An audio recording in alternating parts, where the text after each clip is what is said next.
سورہ مائدہ میں فرمایا گیا ہے شیطان کا ہتھ کنڈا سب سے بڑا کیا ہے؟ انما یرید الشیطان ان یوقع بینکم العداوۃ والبغضاء، شیطان کا سب سے بڑا حربہ یہ ہے کہ وہ تمہارے مابین دشمنی اور بغض پیدا کر دے.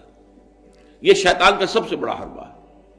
انسانی اخوت ہے، برادری ہے، بہن بھائی ہیں، اب ان میں رکھنے ڈالنا، شوہر اور بیوی کے درمیان جدائی کرانا.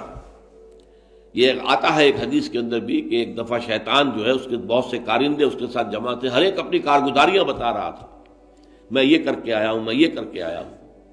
تو ایک نے کہا میں شوہر اور بیوی کے درمیان ناچاقی پیدا کر کے آ گیا ہوں. تو شیطان نے اسے شاباش دی کہ تم نے سب سے اچھا کام کیا. اس کی وجہ یہ کہ اس سے پورا خاندانی نظام مختل ہو جائے گا، اور جہاں خاندانی نظام جو ہے وہ خراب ہو جائے تو پھر اس معاشرے کے تباہ اور برباد ہونے میں زیادہ دیر نہیں لگتی.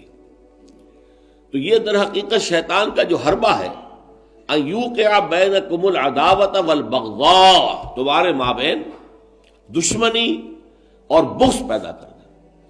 تو یہ تبذیر اس کا سب سے بڑا ذریعہ ہے.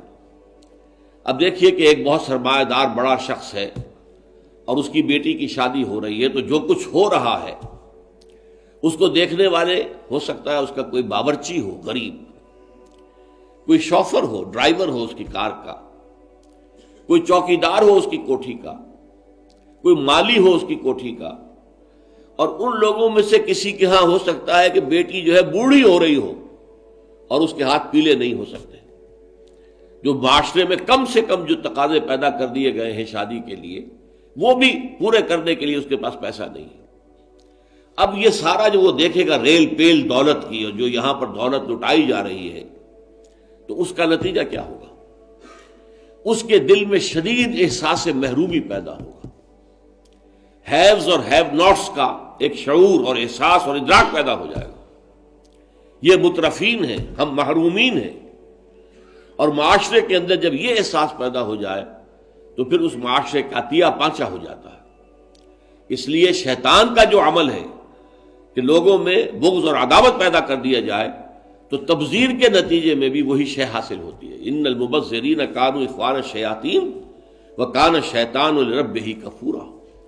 ہمیں تو یہاں تک حضور نے حکم دیا ہے کہ تم اگر اپنے بچوں کے لیے پھل لے کر آؤ تو یا تو پڑوس کے بھی بچوں کے لیے وہ پھل بھیجو ان کے گھر کے اندر. اور یہاں اگر تمہارے پاس اتنی ہی صرف مقدرت تھی کہ اپنے بچوں کے لیے کچھ لے آئے ہو، اس سے زیادہ کا امکان ہی نہیں تھا، تو یہ ضرور اہتمام کرو کہ ان کے چھلکے یا ان کی گٹھلیاں، آم آئے ہیں گھر میں تو آم کے چھلکے اور گٹھلیاں تو اپنے دروازے کے باہر نہ ڈالنا.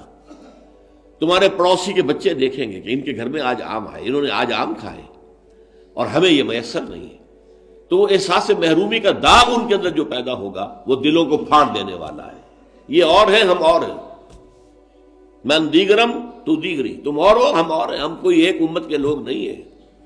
چاہے کتنے ہی واعظ آپ پلا دیں مسجد کے اندر کھڑے ہو کر انما المؤمنون اخوۃ، لیکن جب یہ شکل ان کے مشاہدے میں آتی ہے تو وہ کبھی ماننے کو تیار نہیں ہوتے کہ یہ گھر والا جو ہے یہ بھی میرا بھائی ہے.